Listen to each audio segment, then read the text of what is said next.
All right. I could never do times two. Sometimes when I'm watching like videos of like interviews and stuff like that, I'll do even 1.5. All right, here we go. Hey, here's our position function. Ready? Let's do it. Position function is given by this long polynomial here for t is positive. We want to do similar things to what we were doing yesterday. The big thing that I really want to go through, like I'm confident that you guys can take derivatives and set it equal to 0 and do sign analysis and figure out that, okay, my velocity is positive, so I'm moving to the right. My velocity is negative, so it's moving to the left, whatever. What I really want to do is I want to just remind you guys how we draw that path on the number line. I want to get to that part, okay? All right, but we got to do the whole thing, so let's do it. So v of t. So 6t squared minus 42t plus 60. And then let's just find a of t as well, too, while we're here. So 12t minus 42. Okay. I need to set both those equal to 0 because I need to find my sign changes in order to figure out, where's it slowing down, where's it speeding up. So if I set this equal to 0, factor a 6 out, which fortunately I can do. 6 squared minus 7, or t squared rather, minus 7t plus 10, which factors, thankfully, into 6 times t minus 5 and t minus 2. Super. So then that gives me turning points of at t equals 2 and also at t equals 5. So I'm going to need to find those values in a little bit when I do the path of my number line. Okay? All right, so then when I set my acceleration equal to 0, I would get that t equals 42 over 12, also known as 21 over 6 or 7 over 2, 7 halves, yeah. Okay, so 3.5. All right, super. Okay, now I'm going to do sign analyses for each one. So sign analyses for my velocity. I care about values at 0 is where I start, 2 and 5. And then, okay, so I'm going to plug it into this form right here because that'll make it easier for me to figure out my sign. If I plug in something between 0 and 1, I got negatives for both of my binomials, so that is positive in there. And then between 2 and 5, the first one is going to be negative, and then the second one is going to be positive. So I've got some negatives here. And then between 5 and infinity, nothing but positivity up in here. Okay, so then let's do another sign analysis for a of t. And then my only turning point there is at 7 halves, which is 3.5, so somewhere between 2 and 5. So 7 halves is here. So if I plug my value into my acceleration function, it's going to be negative initially. So I've got, it's in between 0 and 7 halves, negative values that come out of my acceleration function. Beyond 7 halves, I've got positive values, okay? All right, so let's figure out where I am slowing down. Not in this example. And let's figure out where I am speeding up. Okay, I need to have opposite signs in order to slow down. Where does my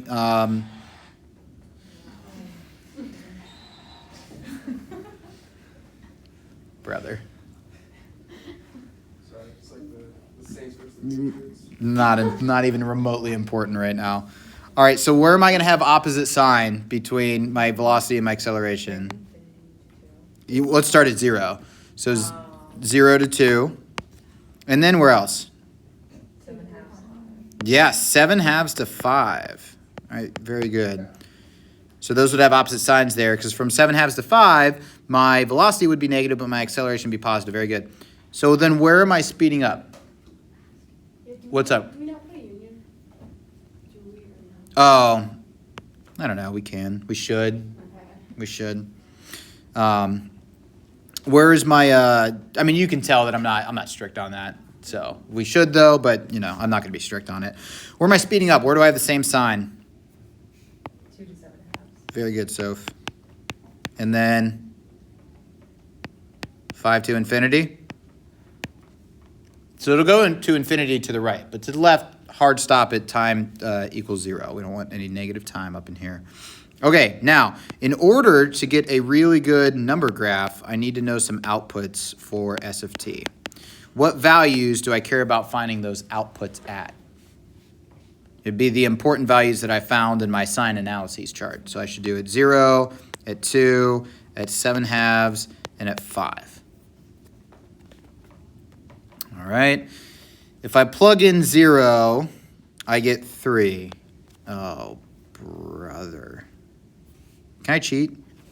Yeah. I already put this into Desmos. So the other values that I cared about were 7/2, 5, and then also at 2, right? Okay, so 2 is 55. 7/2 was 41.5, and then 5 was 28. So 41.5, and then also at 28, or my value would be 28 there, okay? All right, let's not lose sight of what we're doing. Now we need to put those values on a number line, and you saw that I kind of drew like a path of a curve that like comes off that number line a little bit, but it gives us a good idea in terms of really what's happening here.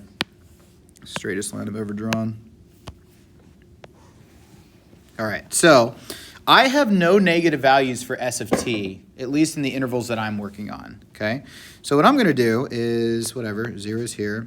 We're gonna go all the way out to 55. Let's see, 28 is there. Let's say 41.5 is here. Is that scale accurate? Not quite, but that's okay. For all intents and purposes, we can get a pretty decent graph here. At time t equals 0, S of t is gonna be at 3. So I start here.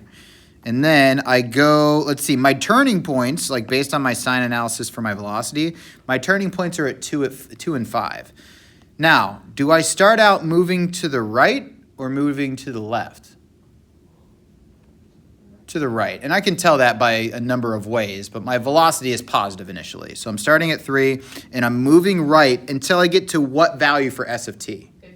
Okay, so I'm going to the right until I get to 55. And then I turn around, and then I go to where? At 5, what's my output? 28. So at 41.5, I started slowing down until I get to 28, and then I turn around, and then I go to infinity, okay? But again, what's really happening is your particle's just going back and forth on this axis. I just give it some lift so you guys can see like where it's changing direction and what's happening there, okay? So when you do your number line graphs like this, put your timestamps on the important parts. So this would be at t equals 2. And then this timestamp would be at t equals 5. And then 41.5 where it changes direction. Or not changes direction, but my acceleration changes. We're going to say that is time t equals 7/2. We said it's speeding up between 2 and 7/2. So speeding up. I think I messed that up first period. Sorry, first period. And then from after 5, it is also speeding up, okay? So then we're slowing down initially from 0 to 2. So this whole interval is slowing down. And then from 7/2 to 5, we were also slowing down. I messed up those values when I did it for first period. I didn't even realize it shows us now. Sorry, first period. All right. Any questions there? Okay, all right. That was important to me to get to that. Now, we're going to do this part pretty quick as well, too. Okay? What happens is I'm going to give you a bunch of graphs, a bunch of Gillette graphs, by the way. And we're going to analyze these graphs for these to answer these questions, okay? This is the graph of my position function, okay? So based on the graph of my position, I want to find these type of things. I mean, it's really similar to what Max and Rasika did at the front board over there. All right, when is my particle going to be to the right of my origin? What would need to be the case? Am I thinking about my position, my velocity, or my acceleration function here? Position, and I would need those values to be very good. So S would be greater than 0. Okay, where's S greater than 0?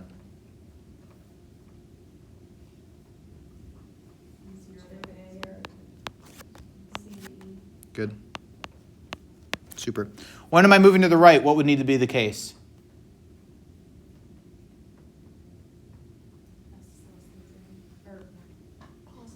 positive slope, which relates to velocity. So positive velocity, okay? All right, now we need to look at the slope, like Ellie said. Where would I have positive slopes of tangent line on this graph? Positive rate of change. B to D, and then F to G. Hey, look, I'm not putting unions. So from B to D, I see that I have a change in concavity there. And then F to G. Okay, good.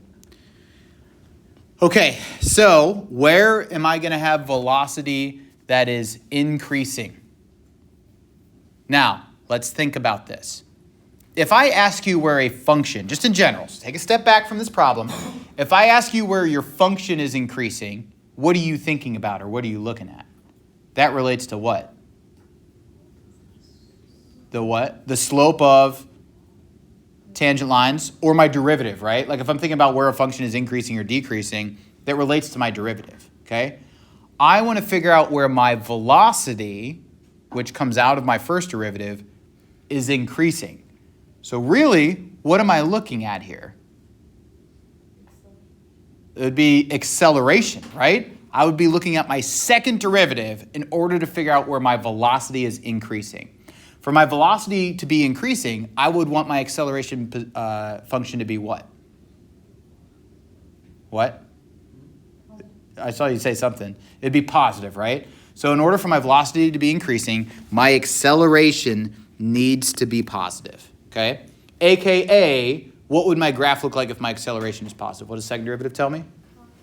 Concavity. Concave up is what I'm looking at. Where's my graph concave up? A to C. And then you said what? E to G? I like it. Hey, that's a tough concept, guys. Like they're asking you about the derivative of a derivative. And you have to get to the point to be like, oh, they're talking about second derivative. Oh, they're talking about concavity of a graph. It's not easy. Max? But it's not only when the sign of the second derivative matches the sign of the first derivative. Well, that's the last question, man. Speeding up. Wait, but why wouldn't it be the... Our velocity could be increasing in a negative direction. Oh, did I do the thing? I might have done the thing. Yeah. Did I do the thing? No, I didn't do the thing. Thanks. If your velocity is increasing in a negative direction, then that would give you negative acceleration, but you can have positive velocity there. You'd still be speeding. Well, overall, your velocity would be speeding. You just give me a homework one for Armand. I don't know, because I was talking to you, Max. I don't know. Are you not Armand? Anyway, when it's asking about speeding up, that's asking about the particle in general. So it's like an aspect of S. But if we're talking about velocity increasing, our velocity increasing in a positive direction doesn't necessarily mean that our overall particle is speeding up. If our velocity... Oh, it's just asking when velocity is positive. It's not... Yeah. Okay. Because our velocity could be already moving in a negative direction, but if it's increasing, then it's working towards turning around. Okay. All right, so speeding up. It's not an easy concept, though. Where do I have positive rates of change and positive acceleration at? What do you think? I heard it. Rohan, what'd you say? What? Positive rate of change and concave up. That's what I'm looking for. Where's that happen at? Positive rate of change, concave up. B to C. B to C. Rohan, that's what I thought you said. And then where else? Do I have a positive rate of change and concave up? F to G. Good.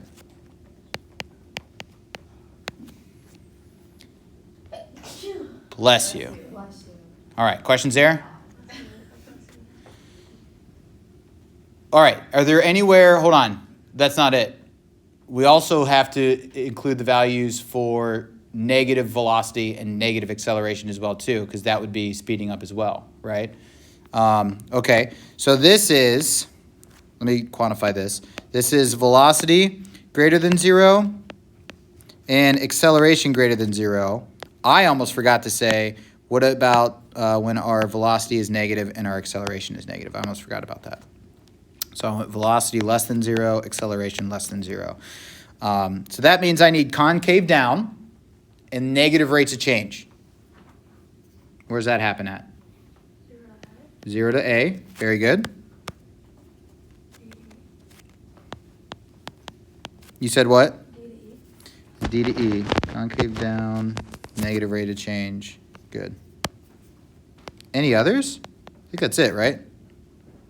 Yeah, that's it. Okay. All right, cool.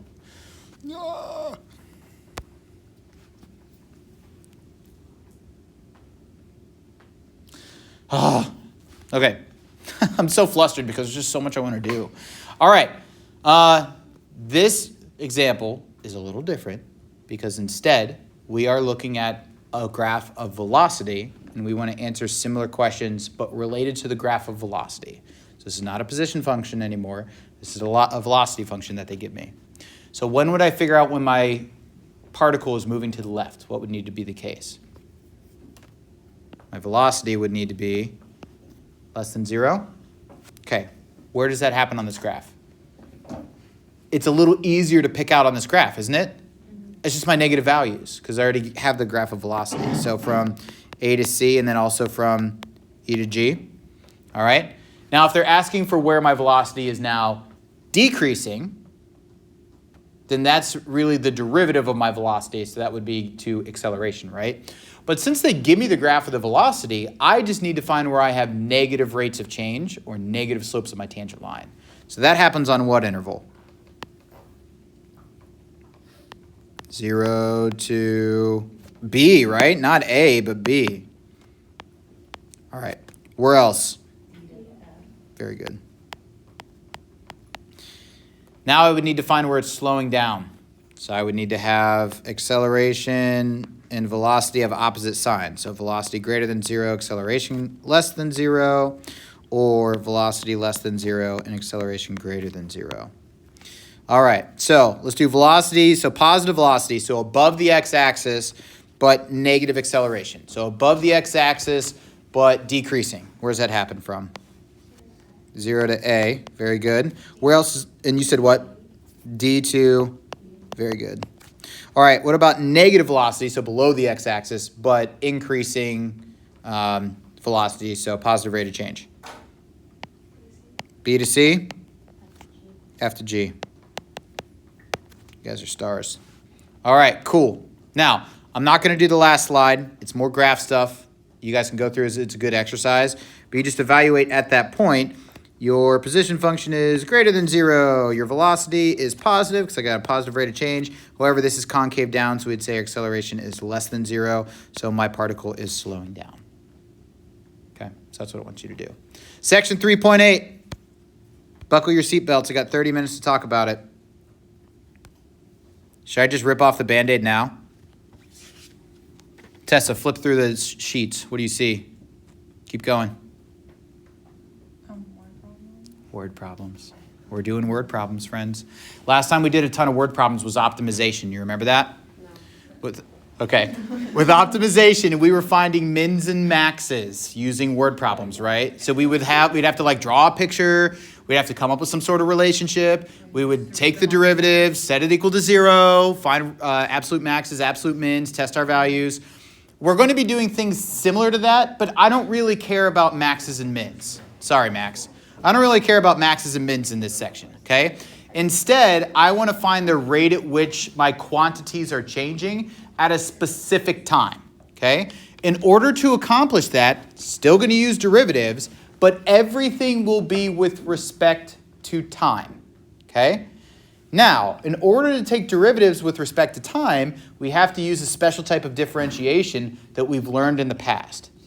Do you remember when we would like I might have you guys find derivatives of like volume or area or something like that, tons of different variables on the same side of the equation. How do we find derivatives of an expression or an equation that has multiple variables on the same side? Do you remember what type of differentiation that is?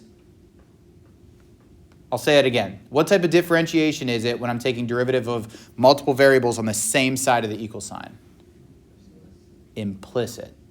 So we did implicit differentiation. Now, the highlight of implicit differentiation was every time we differentiated y, what did we need to slap on that expression? dy over dx, right? We multiplied it by dy over dx. However, If I'm differentiating everything with respect to time, multiplied by every expression I take the derivative of, it would be d, whatever that variable is, over dt. Okay? All right, here we go. So related rates problems are just problems that involve rates of change with respect to time. Similar to optimization, it helps us to sketch a picture and to kind of like lay out like, hey, this is what they gave me in the word problem. This is what I want to find. And then we do a bunch of implicit differentiation. Okay? All right. Now, let me show you what we're going to get ourselves into. Okay? This would be like a difficult version of the type of stuff we're going to do. Okay? So we've got v equals 1/3 pi r cubed h. We want to differentiate that with respect to time. First of all, what shape is that? A cone, right? Because we got that 1/3 there, so it's going to be a cone. Oh, no. So it's going to be a cone. But what I want you guys is to look ahead. And if you remember when we did like maxes and mins, on the left side, we usually had it like set equal to one variable. On the left side, when we took the derivative, we might say like v prime, but we would always set it equal to 0, right? So we never really cared about the left side. This time around, we care about it, okay? So how many variables do I have there? How are we differentiating it with respect to time when time isn't there? Time's not even there, right? But time's always there. I know. Is it a time cone? Time cone. Here's what happens, Max. They'll say like water is filling a cone at a rate of 10 cubed feet per minute, or 10 feet cubed per minute. So that is the rate at which that volume is changing. So they'll give you a bunch of rates. Okay. Well, yeah, this one is just like very general. I'm going to give you some context soon. He's just showing us how to do it first. This is our background. Either way, yeah, this is background knowledge. Either way, when I differentiate, so you guys told me I have three variables, right? V, H, and R, which means in my derivative, I'm going to have a dV over dt, I'm going to have a dr over dt, and I'm going to have a dH over dt. It's a lot of information, okay?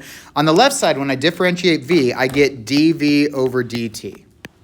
On the right side, when I differentiate that, what am I going to have to use? What rule? Product rule. Because I have the variable r squared multiplied by h. That's going to require product rule, okay? What I'm going to do, that 1/3 pi, I'm just kind of going to have it hang out like outside a set of parentheses because it's kind of just along for the ride as a constant. And then I'm going to differentiate r squared times h using product rule inside that parentheses. So the derivative of the first would be the derivative of r squared, which would be what?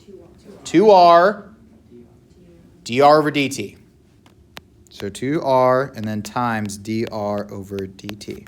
And then it says derivative of the first times the second, so times h. Plus, I need to do derivative of the second, which would be derivative of h, times the first. What's the derivative of h? Good, so dH over dt times r squared. Okay? I'm going to take a second and clean all that up. So dV over dt equals, distribute pi over 3 to everything. So 2 pi over 3 times RH times dH over dt. Plus, distribute pi over 3 to that second term. Pi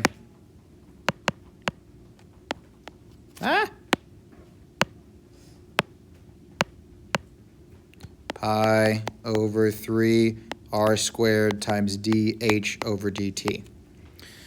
Max, if I had given you context and I said, hey, find the rate at which the volume is changing when this occurs, okay?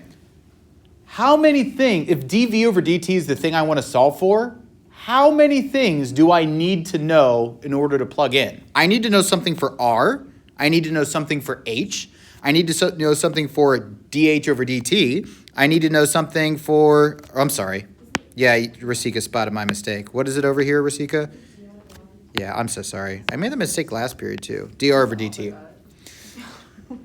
Good job. So I'd have to know something for dr over dt. I'd have to know something for dH over dt. That's a lot of things I would have to give you in the preamble of the problem in order to evaluate what dV over dt is. Okay, that's a lot of things. All right, let's do some more basic examples. So I just wanted to show you what that derivative looks like to differentiate with respect to time. Let's look at some more basic examples, okay? All right, a pebble is thrown into the water, causing a circular ripple to spread outward at a rate of 2 feet per second. Find the rate of change of the area in terms of pi when A, 3 seconds after the pebble falls into the water, and B, the area of the ripple is 9 pi feet squared. Okay?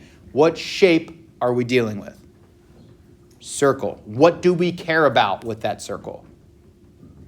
Area, because it says find the rate of change of the area, right?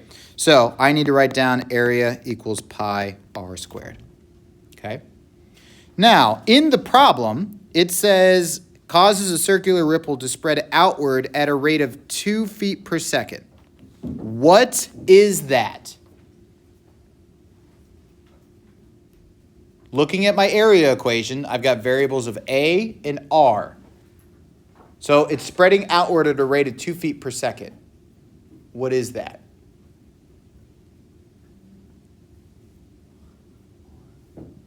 Not quite R, not A. Think further. What am I about to do to this? It's dr over dt. It is the rate at which my radius is changing. Okay, so that's the rate at which my radius is changing. So dr over dt is going to equal 2 feet per second. All right? Okay, so now if I do take the derivative, I have dA over dt, but that's our question mark, right? I'm not going to make the same mistake last time and write that that's our WTF. It's what we want to find, okay? That's our question mark, okay? We know dr over dt, though, okay? Which means what other type of value am I going to need to plug in? Like, let's take our derivative and see what we get, though, real quick, and then maybe it'll become more clear. dA over dt would equal, this is a pretty simple derivative, right? I just need to take the derivative of r squared, which would be 2r times dr over dt. So I get 2 pi r dr over dt. Okay, so now let me ask that question again, okay? Now that I've taken my derivative, what type of values would I need to plug in to solve for dA over dt? I need dr over dt. You guys told me that's 2, but I'm also going to need what? R. Okay. Now, I'm going to use parts A and B to figure out what R is because it changes each time. Okay, so part A says, I want to find the rate of change of the area 3 seconds after the pebble falls into the water. Now, 3 seconds is a timestamp, but I have to use that to figure out what R is. Because to Max's point, there's no T to plug in there, correct? Like there's no T in our equation. But we can use T, we can use time to figure out what that value of the radius is that I want. Okay? What would my radius be after 3 seconds? 6. Where in the wide world of sports did that come from? 2 times 3. Yeah, so it changes at a rate of 2 feet per second. 3 seconds later, it would be 2 times 3, which is 6. So 2 times 3 gives me 6. Okay, very good. So then I just need to plug that in. dA over dt equals 2 pi times my radius, which we said was 6, times dr over dt, which you guys told me was 2. All right, we multiply. Let's keep it in terms of pi. 2 times 6 times 2 gives me 24, so I get 24 pi. What is my unit of measure? Feet squared per second, because it's the rate at which my area is changing. So feet squared per second. Very good. All right, part B. Part B says, find the rate of change of the area when the area of the ripple is 9 pi feet squared. So again, what I need from that is I need an R value. Then I'll make it easy. I'll just say, hey, R is 4. We got to figure out what that is, okay? How would I figure out what my radius is when the area is 9 pi feet squared? Plug it into the area. Let's set them equal, right? So 9 pi, which is my area, is equal to pi r squared. And you don't even need to unsheath that calculator, right? So cancel out the pi's, take the square root of 9, and you get r equals what? 33. So dA over dt equals 2 times pi times my radius of 3 times my rate, which is 2, which gives me 12. Okay. Feet squared per second. All right. Oh, baby. Okay. Hey. A 5-foot ladder leaning against a wall slips in such a way that its base is moving away from the wall at a rate of 2 feet per second at the instant when the base is 4 feet from the wall. How fast is the top of the ladder moving down the wall at that instant? What do we need here? What can we do to help us out?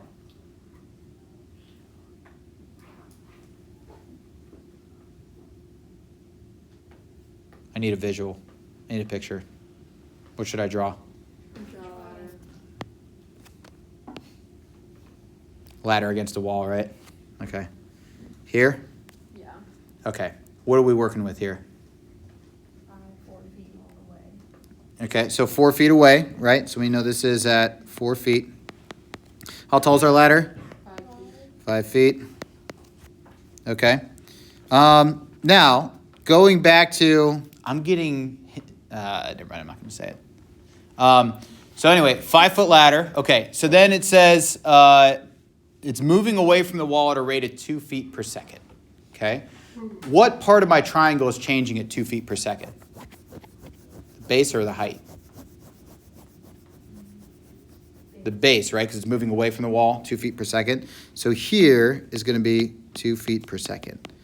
Because we gave that dimension a rate, we should also give it a variable, right? Like that seems very important. So we're going to make this x. All right. Now they tell me something else as well too. It says, how fast is the top of the ladder moving down? Where should I put my other variable? The wall height. Yeah, the wall, the left side, the height, right? We're going to say this is y, okay? So what do we know? 2 feet per second, what is that? That is a rate of what variable? The base. X. So dx over dt is going to be 2 feet per second, all right?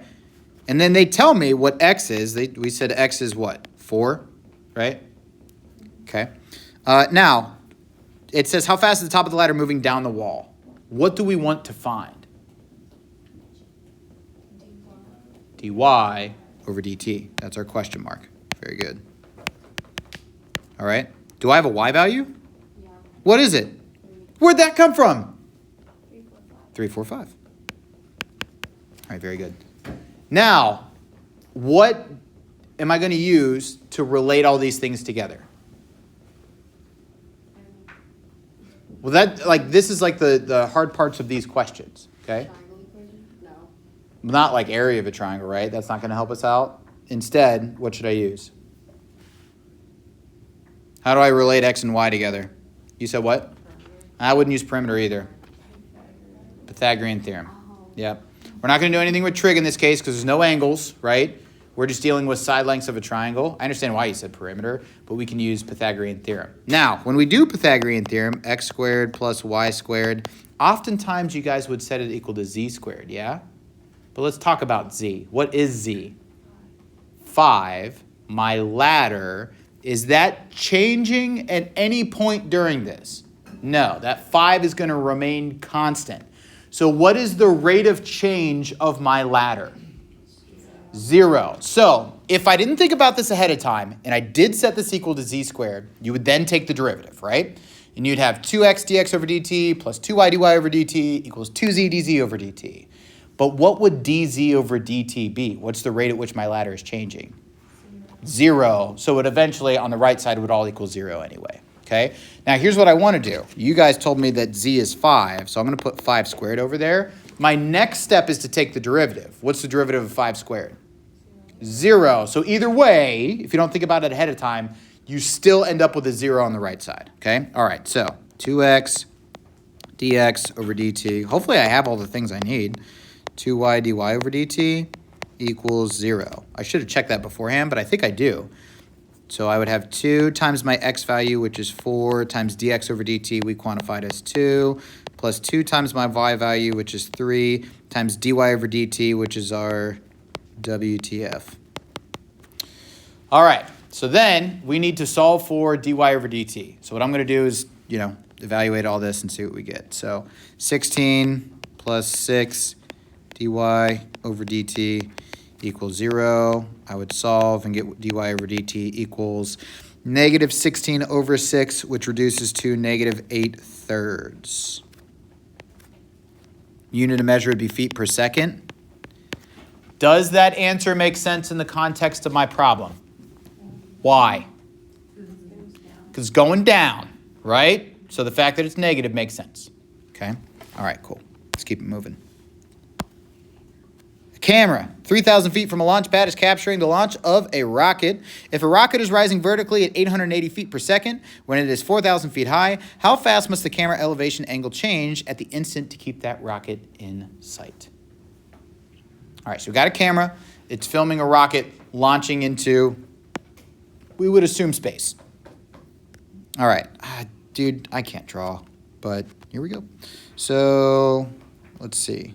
Let's say our camera's here. Let's say our rocket is... and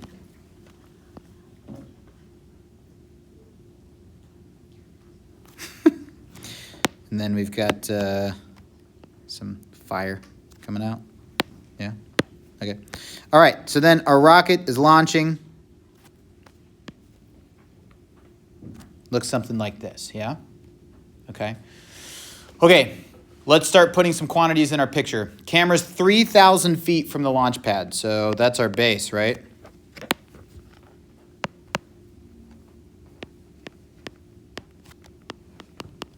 Okay, capturing the launch of a rocket. If a rocket is rising vertically at 880 feet per second, so that's going to be this value here, the rate at which that value is changing, rather.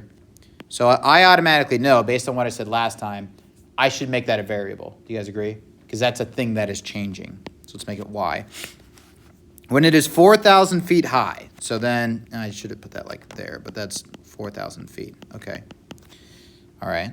What that's going to represent is our y value, correct? And I can get to that in a second. We'll come back to that in a second. Okay, but that's a y value. How fast must the camera elevation angle change at instant to keep the rocket in sight? I need another variable. Where's it going to go?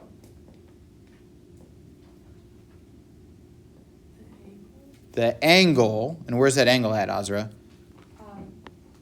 There. There, the bottom right. Good. Okay, now we're still dealing with triangles, which happens very frequently in these problems because you guys know a ton about triangles. How am I going to relate an angle to the side lengths of a triangle? What do I have to use? Sine, cosine, tangent, SOHCAHTOA type stuff, right? Specifically in this instance, what am I going to use? Tangent, because we've got opposite and adjacent that we are working with, okay? So let's use tangent. All right, so I'm going to write this expression first. Tangent of theta equals opposite, which is y, over adjacent, which is 3,000.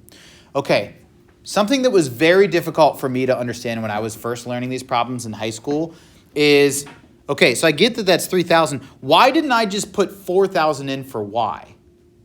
You know what I mean? Because they told me that like my height is 4,000. Why didn't I just put that in? It changes. Before I plug values in, I need to take my derivative first. But why could I plug 3,000 in? It's constant. It's never going to change, okay? The distance from that camera is not going to change. So I can represent it with a constant because the rate at which it's changing is 0. Okay, very good. So now, let's see. What do I want to find? The rate at which my angle is changing, right? So d theta over dt.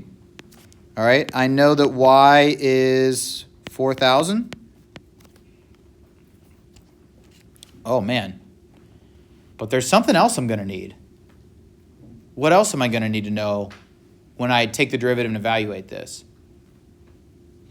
Be impressed if you spot it. So I think ahead, I take my derivative. I'm going to need to plug things in to find d theta over dt. What else am I going to need to know? If we can't spot it yet, that's fine. Let's take our derivative and see what we get. What's the derivative of tangent? Secant squared theta times d theta over dt, right? Equals my right side, which would be what? It's just y divided by 1,000, right? No need to use quotient rule. Just think about it like 1 over 3,000 times y. So I would get 1 over 3,000 times dy over dt, right? Okay. I want to solve for d theta over dt. This is what I want to find. So what do I need to do to that left side?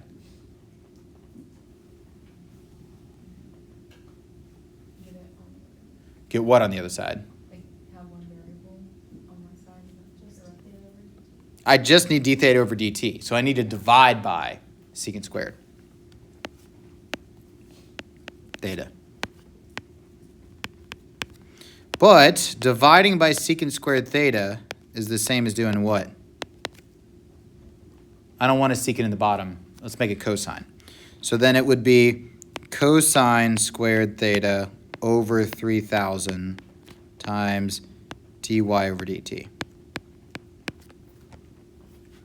Now, let's plug things in. This is where we left off earlier. We weren't sure how to answer this. So d theta over dt is what I want to find. I can plug in dy over dt, but what's my other obstacle? I also need to know what? I need to know theta, right? I don't have a theta value. So I got to figure out what theta is. Okay? Now, how am I going to figure out what theta is? Oh. I got to go back to my original, right? Check to see that I did something real quick. Okay, so I got to go back to my original, and I got to solve for my theta value. Okay, so what am I going to, how do I do that? What should I start by doing? What's that going to require? Yeah, I'm going to have to do inverse tangent, right? But I also need to know what y is. But I know that, right? What is that? Okay, so then I would do tangent theta equals 4,000 over 3,000, which is just tangent theta equals 4/3. And then, like you guys told me, I need to use inverse tangent in order to actually figure out what this value is going to be. Okay? All right.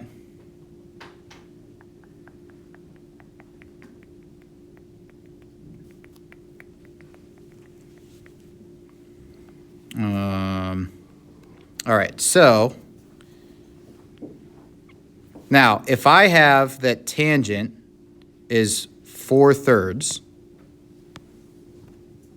so theta tangent would be 4 over thirds, I can use that value to actually find my cosine value, right? So then here I need to do cosine of theta. If I use this same triangle that I set up to find tangent of 4/3, what would be my cosine value? That would be adjacent over hypotenuse, right? So that would be 3, and then this hypotenuse would be 5. So what I can plug in here is using this triangle up here, I can find what my cosine value of theta is. So cosine of theta is going to be adjacent over hypotenuse, which is 3 over 5 quantity squared, divided by 3,000, multiplied by, what did we say dy over dt was? We didn't, but it is in the problem. What is it? Yeah, so rising vertically at a rate of 880 feet per second. We did it over here, but we never wrote out dy over dt equals 880. Okay.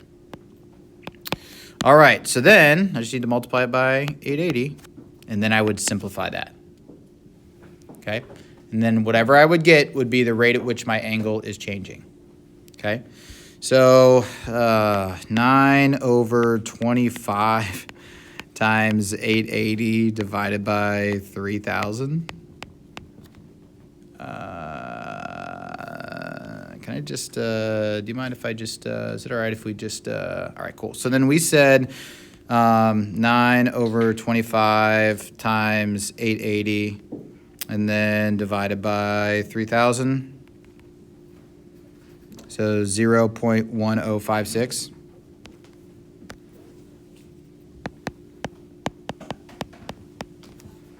Okay. What is my unit of measure? Rate of change of an angle. Degrees or something? We usually, I would mostly agree with you, but we usually do radians. So let's do radians per second.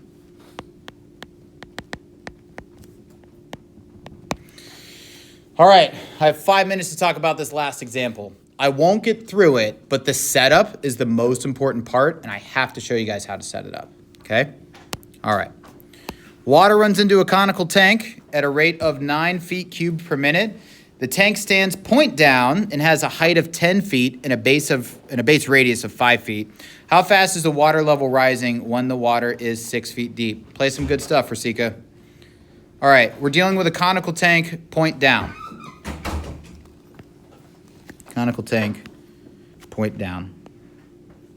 We want to find the rate of change of, well, I guess we'll have to read into that because they don't tell us that explicitly, okay? We do say that the water runs into the tank at a rate of 9 feet cubed per minute. What is that? What about volume? Yes, because it's a rate. So dV over dt is going to be 9 feet cubed per minute. Okay. All right. Let's see. Point down, base radius of 5, and then we've got a height of 10. How fast is the water level rising when the water is 6 feet deep? All right, so we've got water in here. We want to find our instant when the water is 6 feet deep. Okay. All right. What is our volume formula that we're working with? Didn't we have it earlier? Pi r squared times 1/3 pi r squared times h. Okay, here's the problem. Do you guys remember when we differentiated this earlier, how many different variables we had? That was a ton, right? I mean, there's r, there's h, there's dr over dt, and there's dh over dt, there's dv over dt. There's a ton of things. We know what dv over dt is. That's good. What else do we know? We've got some r values. We got an h value in there as well too. But in terms of rates, do we know the rate at which the radius is changing? Do we know the rate at which the height is changing? No, but what can you tell me about the rate at which the height is changing? That's the thing that we want to find, right? It says find the rate at which the water level is rising. How fast is the water level rising? So what we want to find is dH over dt. Okay, listen, guys. We took this derivative earlier, and if you think about what we did, we had a dr over dt in our derivative, but we don't know what it is here. That's a problem, because when I take my derivative and I try to evaluate it, I can't do it if I don't have a dr over dt, which they don't give that to me, okay? My only course of action is to try to eliminate the variable r, and here's how we do it. If you notice, we have similar right triangles. So my large triangle, my radius is 10, which would be the base of that triangle is 10, or I'm sorry, 5, and the height of that triangle is 10, okay? But I'm finding the rate at which this is changing, so I'm going to call that r and h. So what I can do is I can use similar right triangles to get a relationship between r and h so that I can plug it into my volume formula. So I can say that 5 over 10 equals r over h. Since I don't know what dr over dt is, and it's not something I want to find, I want to eliminate r and get it all in terms of h, okay? So if I cross multiply, I would get that 10r equals 5h. I would divide by 10, and I would get that r equals 1/2 h. What I'm going to do now is I'm going to take this, and I'm going to plug it into my volume formula for r, and so I no longer have an r in my volume formula. So then I would get v equals 1/3 times pi times my r value, which is 1/2 h squared times h. And then I'm going to expand that out. So I would get, let's see, if I square 1/2 h, it would be 1/4 h squared. So a fourth times a third gives me a 12th times pi, and then h cubed, okay? All right, 2 more seconds. This is my volume formula. What do you notice about the variables? Only v and h, right? I know what dv over dt is, so I can plug that in. I want to find dh over dt. And then they also give me an h value of 6. So I could differentiate it, plug that stuff in, and get my answer, okay? The setup was the important part there. I know you guys can differentiate and plug things in. Have a great day and go Minutemen. Your homework is at the end of this slide, or the end of the numbers file.